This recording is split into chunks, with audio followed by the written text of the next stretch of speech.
Let's talk about the news today. The Donovan Raiola.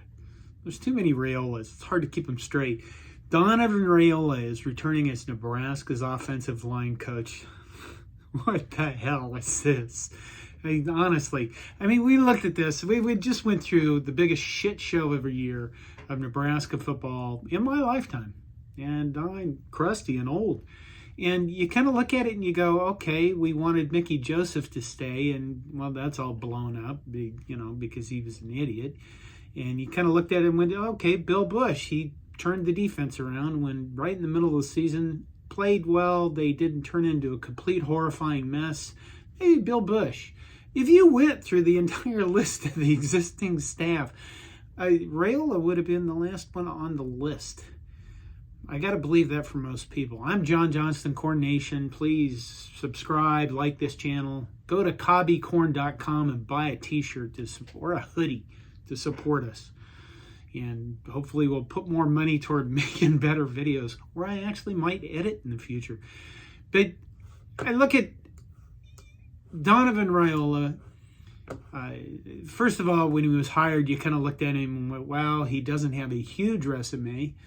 He was a high school coach, offensive line coach in Hawaii intern, Notre Dame grad assistant, Aurora, offensive line coach, and then Chicago Bears for 3 years as an assistant offensive line coach, and then Nebraska last year, 2022, the worst season of Nebraska football in my lifetime. And during that worst season of Nebraska football ever, we saw an offensive line that barely wasn't effective. They didn't block. They couldn't do a lot of things. Let's face it, they were terrible. And I think one of the things that bothers me is since this announcement, I'm starting to see people like on Twitter, because, I'm active on Twitter, starting to make like apologetic type, apologists. Somebody blamed, Mark Whipple. I think Damon Benning said something about Mark Whipple's archaic running scheme. Really? That's it? I think that the first thing you need to be a good offensive line is being physical. Did you see physical play from our offensive line this past season?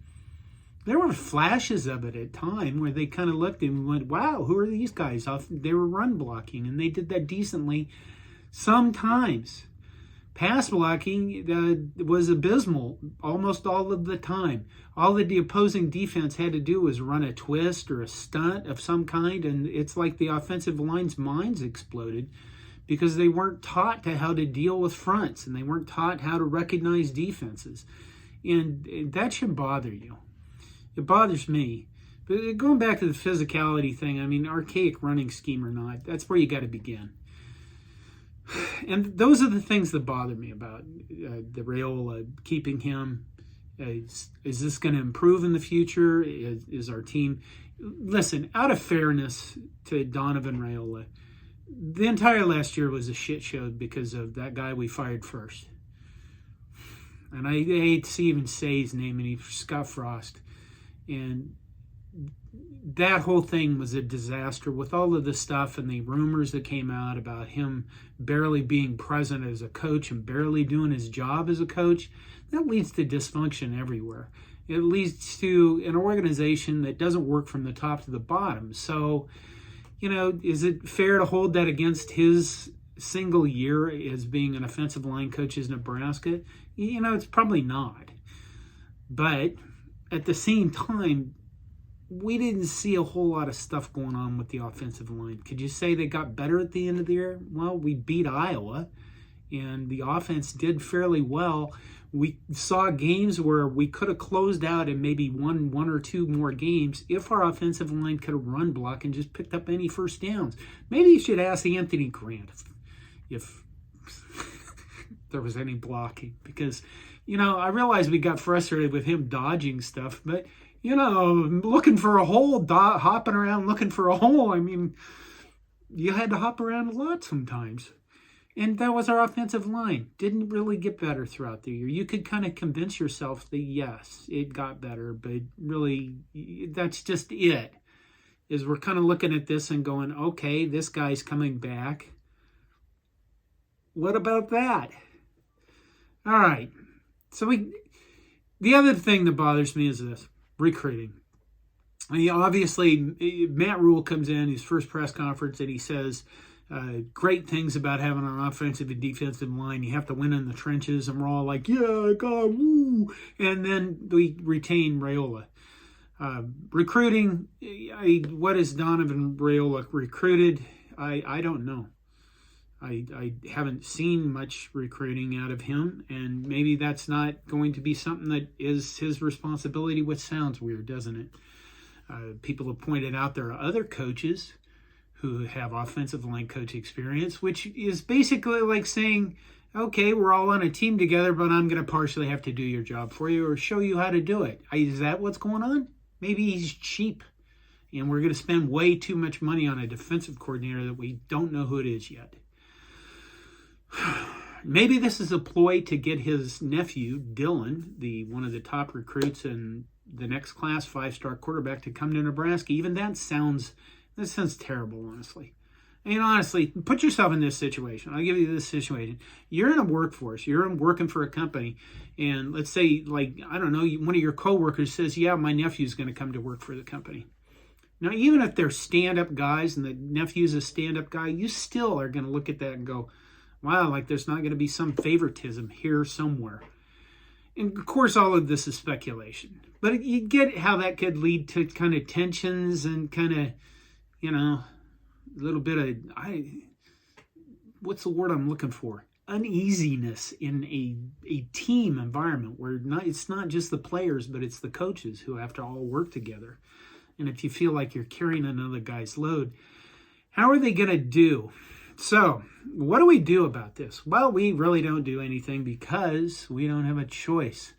I mean, this is kind of how it goes. Is Matt Rhule looking at Donovan Raiola and saying, I see more in him than you guys do, and I know what's going on more than you guys do, and I know what happened more than you guys do, and he's made this choice.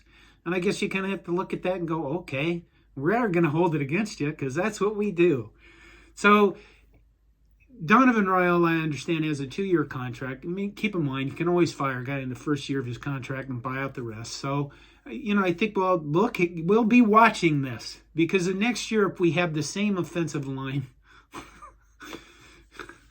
we'll all be bald for tearing our hair out. And then our pets will be bald from probably tearing their hair out. And then I don't know what else horrible things we can do, but it will be bad.